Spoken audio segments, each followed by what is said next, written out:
பார்த்தீங்கன்னா Mahindra Scorpio 2019 S11 single owner top end model Benz C220 diesel variant 2012 13 registered Audi Q7 diesel variant 2000 இது ego Sports 2018 ஒரே owner diesel superb automatic petrol variant 2000. இது Innova 2.5G model 2016 ஒரே owner parking பண்ணி பேசினா negotiable தான்.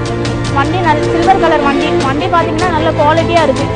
நீங்கள் வாங்க மாடர்ன் காஸ்ட்டில் வந்து கண்டிப்பாக உங்களுக்கு பெஸ்ட் ப்ரைஸ் பண்ணி கொடுக்குறோம். வெறும் 36,000 கிலோமீட்டர் ஓடி இருக்குது. ஃபுல் கம்பெனி சர்வீஸ் தான். நீங்கள் சார்ஜில் செக் பண்ணிக்கலாம். இன்சூரன்ஸ் எல்லாமே கரண்டில் தான் இருக்குது.